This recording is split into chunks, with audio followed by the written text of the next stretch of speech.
Welcome to the Realizations Podcast. I'm Andrea Gordon, your host, and I'm excited to explore the world of real estate with you. In a world where perceptions often overshadow reality, Realizations seeks to redefine what it means to be a realtor. Join me as we peel back the layers of the industry, uncovering inspiring stories and celebrating the good in real estate. Whether you're a homeowner, a fellow realtor, or simply curious, this podcast is for you. Welcome to Realizations, where perceptions meet reality. Let's dive right in.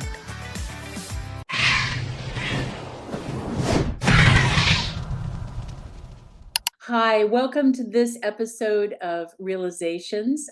I am so excited today. My guest is Marc Hernandez of Compass in Beverly Hills. He's an amazing top producer. I met him when he was on a top producer panel in Napa Valley at a gorgeous, gorgeous event. And I was so impressed by him that I decided to follow him. And I read his newsletter religiously every week because it's so filled with insight, ideas, wonderful, interesting, creative, fun stuff that I think is incredibly useful.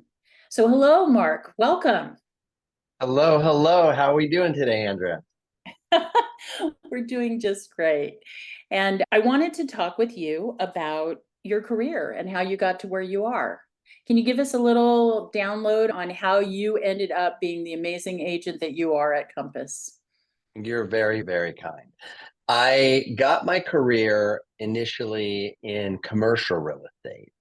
I graduated from the University of Southern California here in Los Angeles and majored in finance and business economics and was interested at that time in commercial real estate and specifically high-rise office building development, industrial parks, retail centers, both from a development and an investment standpoint. So I got my license and I ended up becoming a commercial real estate broker specializing in high-rise office building sales and leasing. And even more specifically, I specialized in tenant representation. So I would work with a company like Compass or whoever to basically look at their lease. The lease was expiring, say they needed more space, they needed upsize, downsize, whatever the reason. I would then put together a list of the available properties, not very different like we do now, right?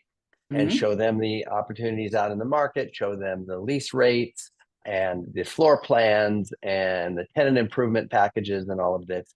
And this is my first foray into real estate. From there, I pivoted into commercial real estate property management. And so from being a broker where I was the middleman, now I'm working for the owner, landlord, and collecting rents and supervising tenant construction and doing tenant appreciation events, specifically in the office building side of this company that I work with. I work with a company called CJ Fagerstrom and Sons that owns Southcliff Plaza. Have you ever heard of Southcliff Plaza?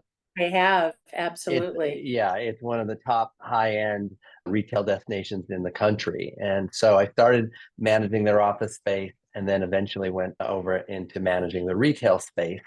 And that was a lot of fun because now you're working with cool stores and brands and fashion shows and putting together catalog for the mall and all of that. It was very, very exciting. And did that for, I don't know, call it about 10 years or so. But I had this longing to get into the entertainment business. So I decided at the age of, I think it was 34, I was making kind of into the low six figures, had a good job, good benefit, representing the owner, representing the landlord is kind of a big man on campus job, a big woman on campus job, whatever.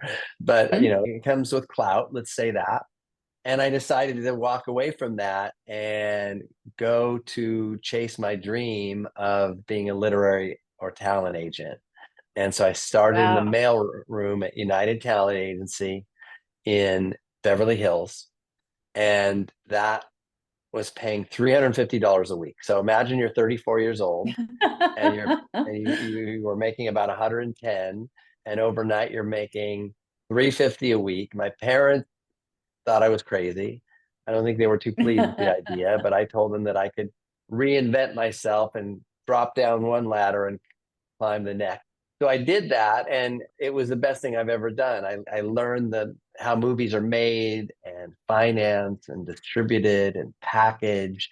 Worked with a lot of amazing screenwriters and directors and producers and studio executives, and eventually became a literary manager, which is like being a literary agent where you represent screenwriters and directors. Only as a Hmm. manager, you're not governed by the state of California labor board, I guess it is.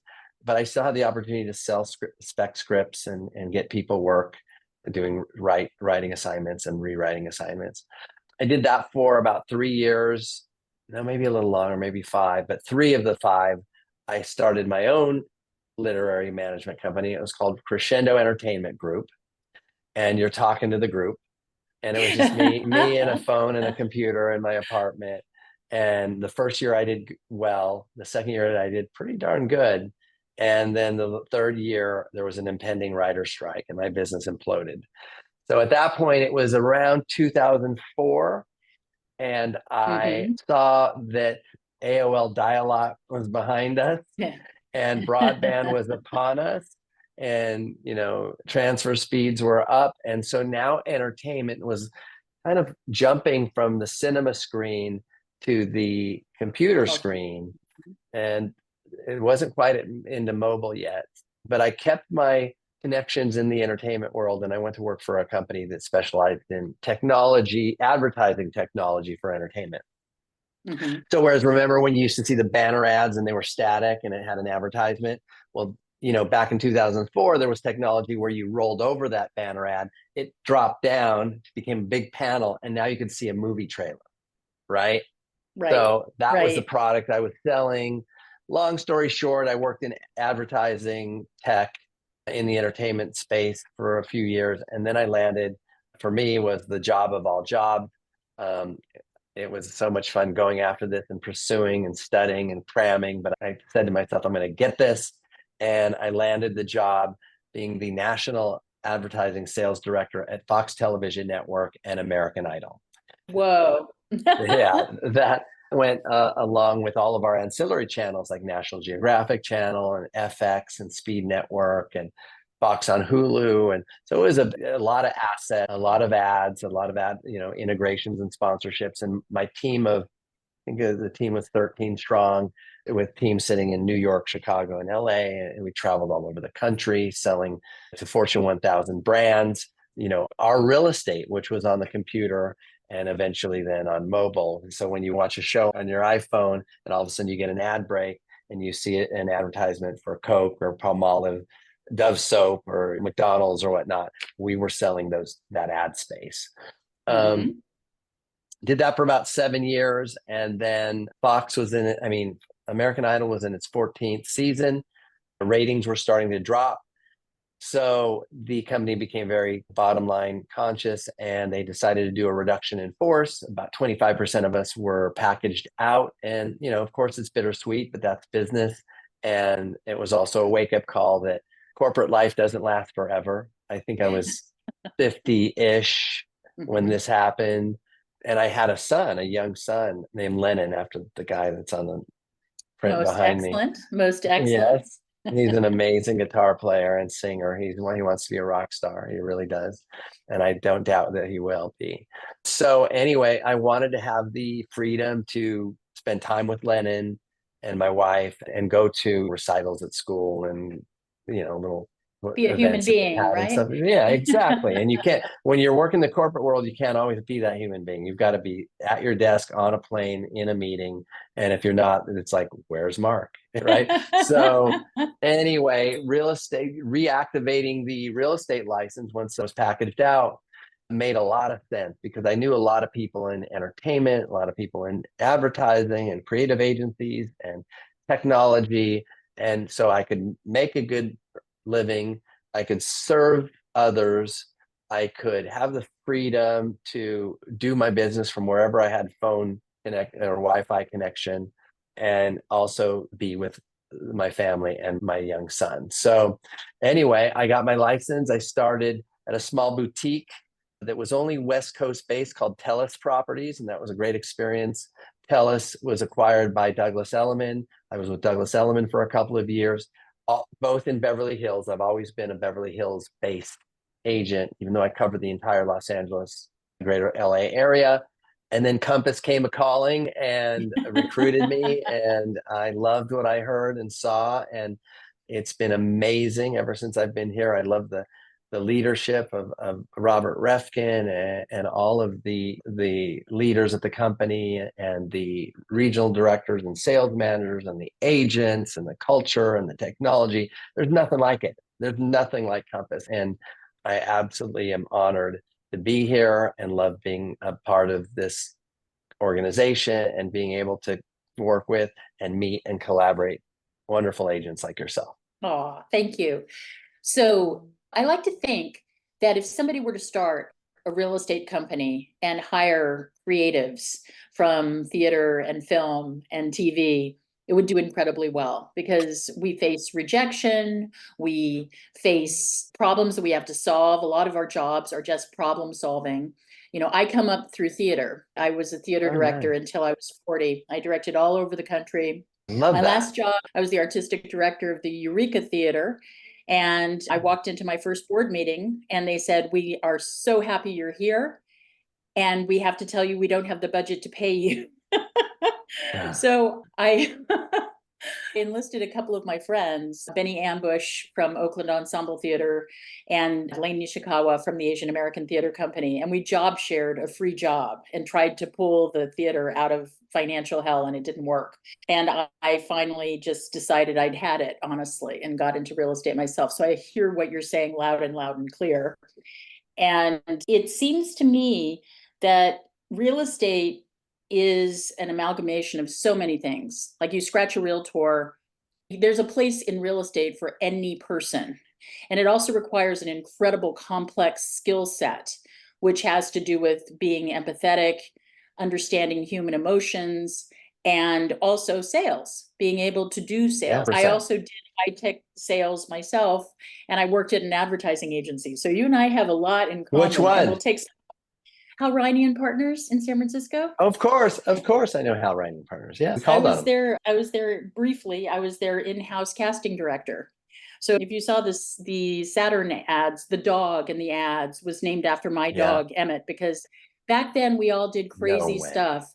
I would bring my little Bichon Frise with me to work every single day. And then he would get passed around from person to person to person. Sometimes it took me like 30 minutes to get out of the building just to find my dog because everybody loved him so much. And that's how he ended up being the name in those ads. Nowadays, you would never think to bring your dog into an office without asking somebody first or whatever, but it's the way life Right. changes. So you run a team. You have a team with you in I your do. office at this point. Can you explain first off the dynamics of your team, how you developed your team, and why it works for you? So I just celebrated my 5-year anniversary with Compass. That happened in May. My very first year at Compass, I started as an individual agent, but I knew I wanted to scale. I knew I didn't want to be just the, have gun will travel solo agent, maybe a solo agent with an assistant. I wanted to build a brand. I wanted to build an organization within an organization.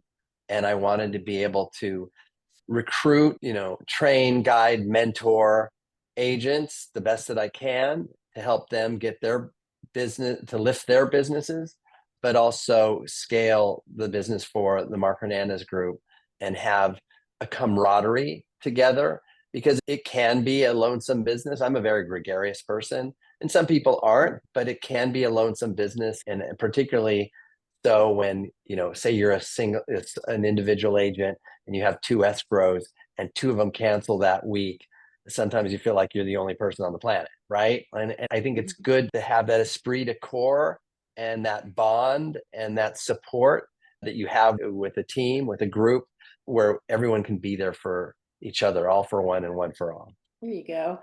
So in building your team, where were you looking for people? How did you find your folks? The yellow pages. No, the yellow pages don't. They, the white pages, they don't even exist anymore. Do they? Maybe. I don't think they do. So I figure to recruit, you have to, I don't know why I'm thinking of like the plains of the Serengeti and animals and watering holes and where animals come to meet, right? That's the graphic I'm getting here. But you do have to find people that fit your team culture and people that have similar values. And I think the best way to do that isn't by necessarily shotgunning out an ad of here's what, and if you do that, you better be really specific as to what you're looking for, right? But what I did was to just word of mouth, talk it through, right? I work with a lot of lenders. I work with escrow officers. I work with title people. And those people know everybody, right? Everybody uses title and escrow Right. and lenders, mortgage brokers, bankers. And so whenever I was on a call with those types of individuals, I made sure I let them know, hey, if you hear of any agents that are looking to make a move, maybe they're on a team that's not the right team for them. Maybe they're an assistant and they're a hustler and they want to go on a team, but nobody's given them a shot yet. Maybe someone who's got experience and they've done a number of transactions and over the years, but they just don't like doing it alone and want to be a part of something bigger than themselves. Tell them I'm looking. And that's how it has happened. And it's happened, organically and fairly smoothly. I mean, sometimes you bring people on that you think are going to be a really good fit. And in the end, it doesn't work out. So my team has grown and contracted and grown and contracted. But overall, the goal is to get it larger. So I'm at 5 now. My goal is to get to 10. I don't really see myself in the near future being greater than 10. I think it can get overly large and a little more out of control if you get too big without bringing in like more people to help you directly interact with the agents. But I want to be the one that directly interacts with the agents, right? So I think 10's manageable. When I was at Fox, I ran a team of 13 account executives and some operations folks as well. So 10 is where I want to be, but it's a natural progression of the ebb and flow, but the goal is to flow and grow. Very cool. Yeah, personally, I work with employees. I have everybody's licensed who works with me, but I have employees Good. rather than, because I've never really wanted to mentor people. And I'm always very impressed by people who do want to mentor people. Some of these agents that have like a team of 45 people at like Keller Williams or whatever, none of that ever makes any sense to me. Because how can you manage all that in a real way that's worthwhile? And there's a lot of agents that have teams that they're just playing a numbers game. Like they don't really care about their agents other than the fact that it's another potential revenue stream. And so what I mean by that is they don't want to give the time to help them, support them, guide them, mentor them, give them the skills needed. They just want to grow, a web, if you will, and hope that deals are firing, but they're not giving back. I think for the teams to really work well, there's got to be a true symbiotic relationship between team leader and agent, and agent and team leader. Yeah. I mean, there's a fellow in our area named Kenny Fast, or Kenny Trong is his actual name. And he has like, I know Kenny Trong, he has like 371 people working for him. And he's actually running a full-on brokerage. He's not really being he's a an agent working in a brokerage. Yeah. But so he better have a sales manager or sales managers that are working under him that are interacting with the team, right? Because he can't do it, right?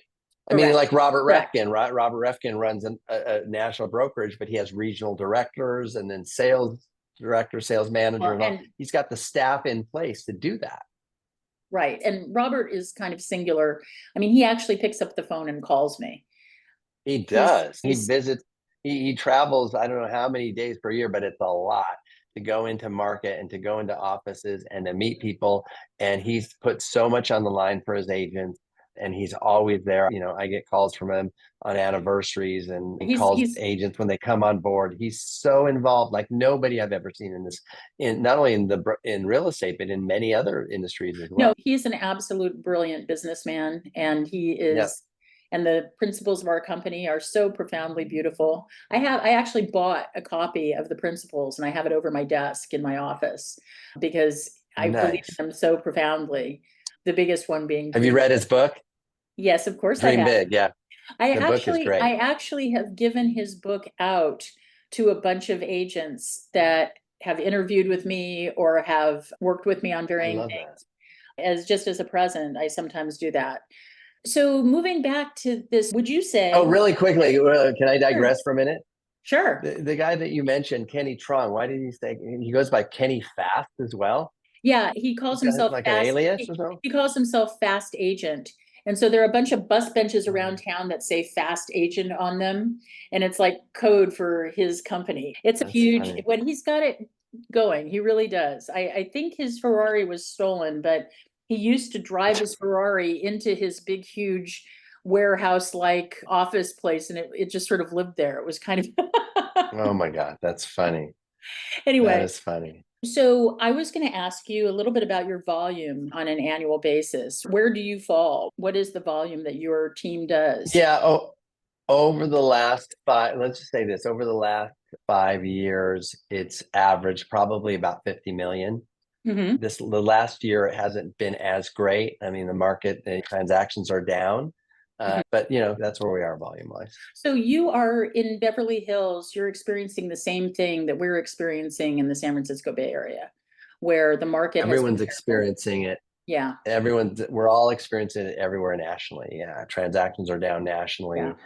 Inventory is at all-time lows, but everything has a cycle to it. So I think what's going on, I mean, talking about interest rate hikes and being so high is kind of old news. We've known that for some time. We can only talk about that so much. I think what's even deeper than that is that I think the world, and definitely consumers, and definitely real estate consumers, are in a place of uncertainty and indecision.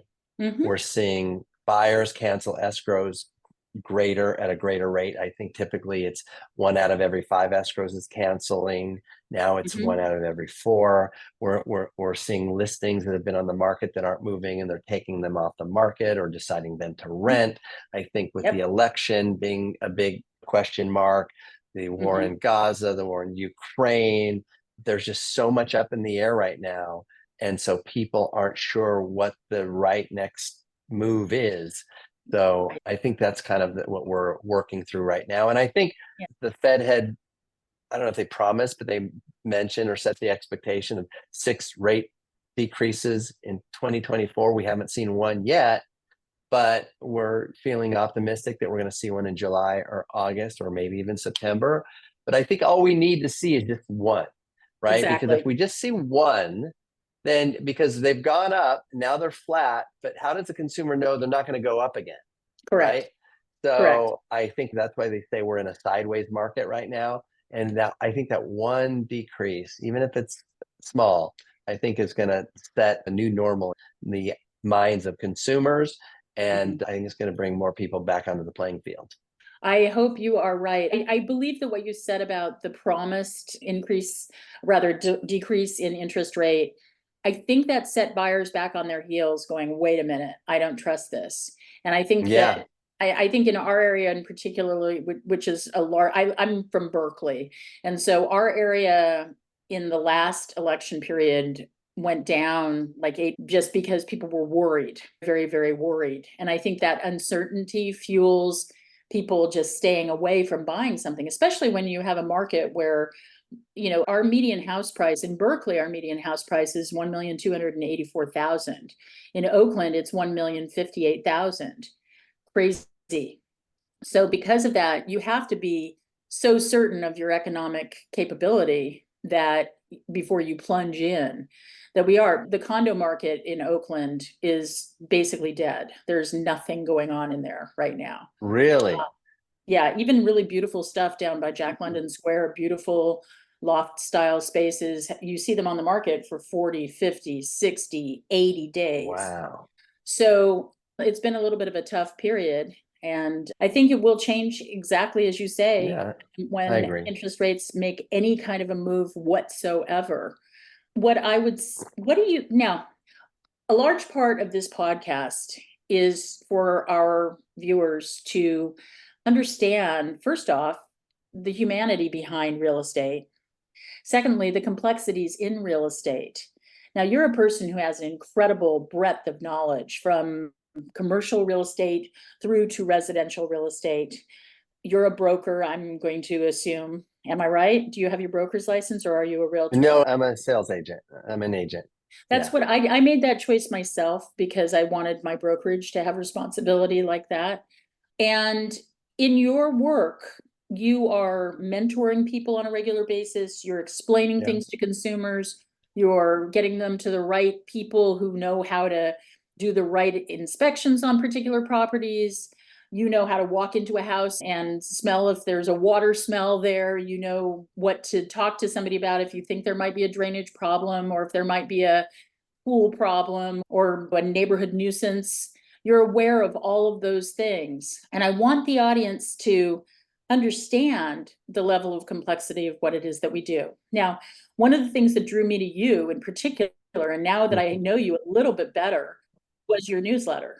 You have an exquisite Ah, newsletter that you send out. And now that I know you come up through advertising, it makes perfect sense that it is as well balanced as it is. Can you explain to me how you put your newsletter together?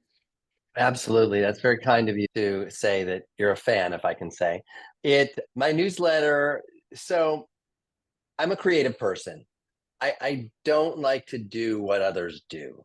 And I find that there's a lot, I'm not criticizing anybody, but there's a lot of agents out there that they see something else and it's like it's the newest shiny object, so they got to follow it, or language that is used in advertising and copy for a listing.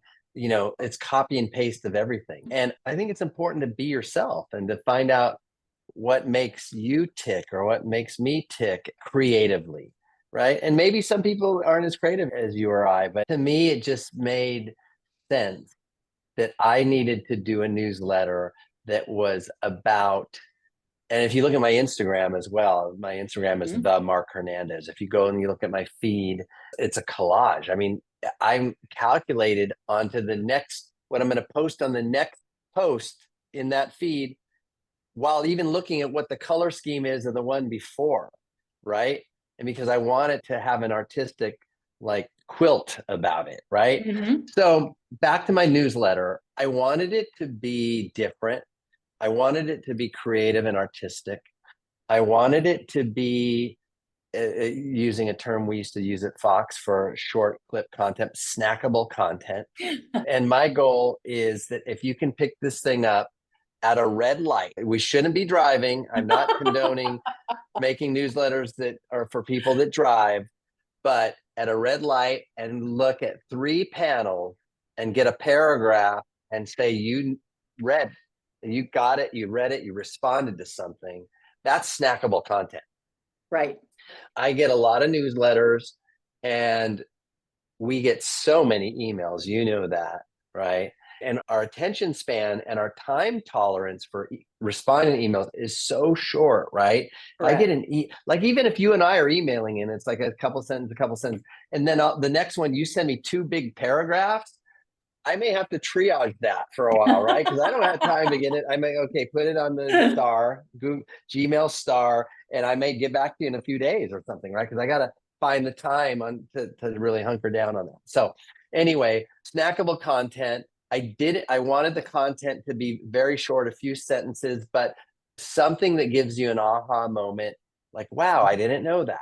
I wanted it to lead with bold and creative, either photographs or artwork on each of the 3 panels. And I wanted it to be like a lifestyle magazine in a newsletter format. So if you look at I have categories, right? Well, let's back up. If you read a lifestyle magazine, I don't care if it's Vanity Fair, or maybe it's GQ, or maybe it's Vogue or something. All the magazines have sections. Right. And those sections might be beauty or fashion or travel, because they need to create those sections so that they can sell those sections to advertisers based on the endemic interests of the reader. So I wanted to do the same thing with my newsletter. Treat it like a magazine. Treat it like the magazine of Marc, right? If you will. So, and what are the things that Marc likes that Marc thinks that other people will be interested in, right? In addition to speaking in third person. So I have sections like art and automotive, right? And beauty, travel and film and podcast and tech and all these different categories. And I try to mix it up. I mix it up, I don't always want it to be the same. I also know, and I learned this from my experience at South Coast Plaza, where I managed this high-end center. I learned a lot at South Coast Plaza about how to market to women. Because women are the consumers, the primary consumer at a retail center, right? Mm-hmm. And so I learned how to do everything, how to put together fashion shows and our annual beauty catalogs and bring in the right photography and the right clothing and put it all, the models, and put it all together. So realizing, there's no surprise, you know it as well as I do, women are the predominant category, or not, real estate agents are primarily women.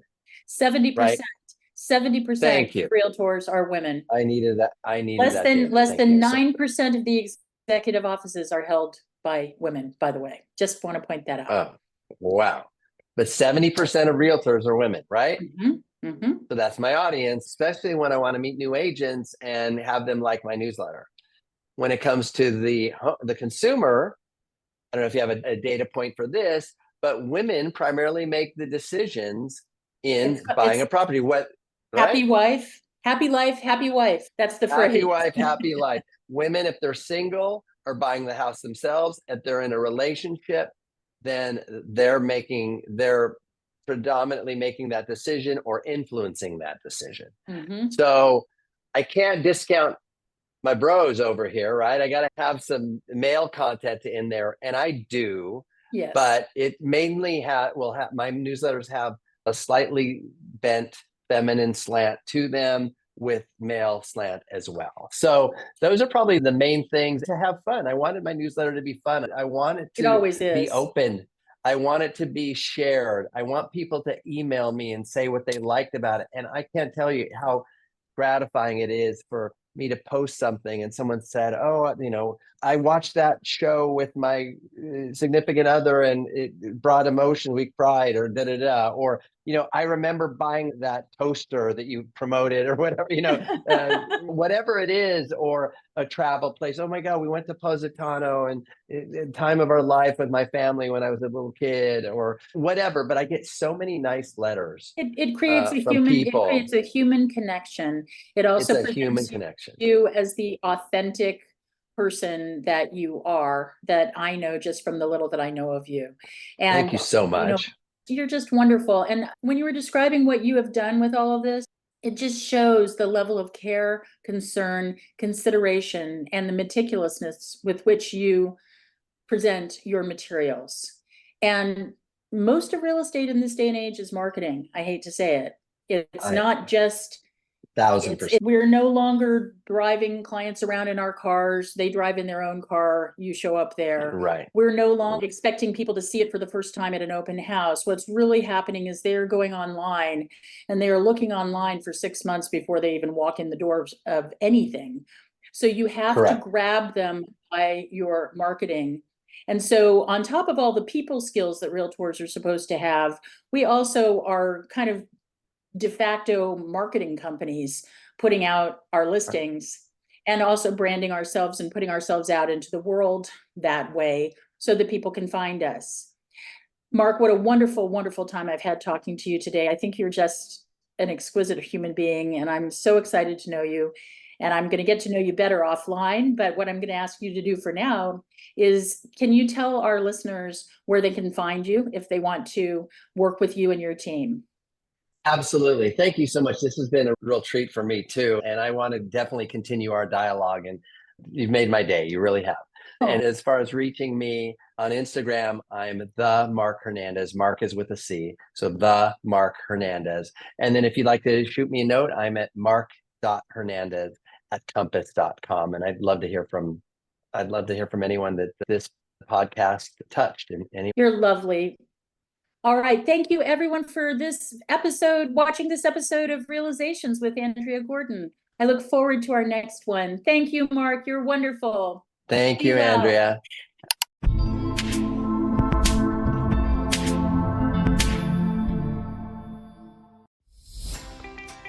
Thank you for joining me on this episode of the Realizations podcast. I hope our conversation has shed light on the true essence of real estate and the people behind it. As we wrap up, I want to extend my gratitude to our listeners for their support and engagement. Your feedback drives the heart of this podcast, and I look forward to continuing this journey with you. If you enjoyed today's episode, please consider subscribing to the Realizations podcast and leaving a review. Your support helps us reach more listeners and spread our message of positivity in the real estate industry. Until next time, remember to keep an open mind, embrace empathy, and always seek the good in every situation. I'm Andrea Gordon, signing off from Realizations. See you next time.